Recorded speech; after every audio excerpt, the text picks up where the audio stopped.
नमस्कार, मैं हूं आपका दोस्त विमल कुमार छाजेड़, एडवोकेट। फर्जी कंपनियां और कागजी कंपनियां एक बड़ी समस्या सरकार के लिए बनती जा रही थी। भारत सरकार ने इस पर नकेल कसने के लिए कारपोरेट कार्य मंत्रालय ने 18 अगस्त 2022 को एक अधिसूचना राजपत्र में प्रकाशित की और कंपनी निगमन तीसरा संशोधन 2022 लागू कर दिया। दोस्तों, क्या है इसमें? क्या कंपनियों पर नकेल कैसे कसी जाएगी या फर्जी कंपनियों का अंत कैसे होगा, मैं आगे विस्तार से आपको बताऊंगा। उसके पहले मेरा आपसे अनुरोध है कि यदि आपने अभी तक मेरे चैनल को सब्सक्राइब नहीं किया, सब्सक्राइब करें, लाइक करें, शेयर करें दोस्तों, तो अधिकतम लेटेस्ट जानकारी आप तक पहुंच सके। जो कारपोरेट कार्य मंत्रालय है, उन्होंने एक नोटिफिकेशन जारी किया जिसका गजट प्रकाशन हो चुका है। उस गजट प्रकाशन में जो राजपत्र प्रकाशित हुआ उसमें कंपनी निगमन नियम 2014 जो था उसमें नियम 25ख नया जोड़ा गया। क्या है दोस्तों नियम 25ख? कैसे कंपनी पर नकेल कसी जाएगी, क्या फर्जी कंपनियों का अंत होगा? तो इसमें जो कंपनी रजिस्टर कराते समय जो कंपनी का आपने ऑफिस का पता दिया, जो डॉक्यूमेंट्स आपने दिए, जो दस्तावेज आपने दिए, वो रजिस्टर्ड कंपनी कहाँ है, उसका पता क्या है, उसका भौतिक सत्यापन करने की बात कही गई। दोस्तों, क्या है इस नियम में?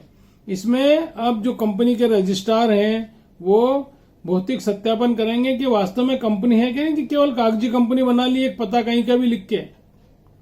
तो भौतिक सत्यापन करेंगे और यदि वहां ऐसी आवश्यकता लगती है कि भौतिक सत्यापन करने में जो कंपनी जिसने भी रजिस्टर्ड कराई है वो कोई व्यवधान डालेगा, तो इस नियम में पुलिस से सहायता लेने का भी प्रावधान उसमें जोड़ दिया गया दोस्तों।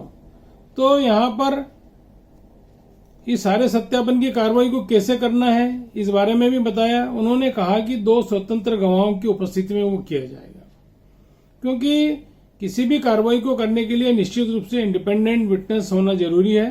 तो इस नियम में यह भी जोड़ दिया गया है कि इसमें 2 स्वतंत्र साक्ष्यों को साथ में रखेंगे रजिस्ट्रार, और उसके बाद ही भौतिक सत्यापन कर सकेंगे। और जो डॉक्यूमेंट उनको रजिस्ट्रेशन के समय दिए गए थे वो सब साथ लेके आएंगे, और किस फॉर्मेट में वो पूरा सत्यापन रिपोर्ट भेजी जाएगी वो फॉर्मेट भी उसमें दिया है। उसमें उन्होंने पूरा डिटेल बताया कि फॉर्मेट में फर्म का नाम, पता, कौन गवाह थे, उनके नाम, पते, जो कंपनी का ऑफिस है वो किराए का है कि खुद के स्वामित्व का है, या कंपनी जहां चल रही है उसका पूरा विवरण, और जो गवाह उपस्थित थे या जो वहां कार्यालय में उपस्थित मिला उस कंपनी के, मान लिया ऑफिस खुला है कंपनी का और कंपनी का ऑफिस पर जो बंदा मिला उसका भी आईडी प्रूफ लिया जाएगा कि ये व्यक्ति सच एंड सच व्यक्ति हो सकता है कि कंपनी में जो भागीदार हो वो वहां उस समय उपस्थित नहीं हो, या कोई मैनेजमेंट का आदमी वहां बैठा हो या कोई प्रबंधक बैठा हो, तो उनका आईडी प्रूफ भी लेना उनको आवश्यक होगा। तो कारपोरेट मंत्रालय ने जो ये महत्वपूर्ण नोटिफिकेशन जारी किया दोस्तों, इसमें अब चूंकि भौतिक सत्यापन होगा तो जो फर्जी और केवल कागजी बोगस कंपनियां बनकर जो काम करते थे उनका निश्चित रूप से पर नकेल कसी जाएगी और उनका अंत होगा दोस्तों। नमस्कार।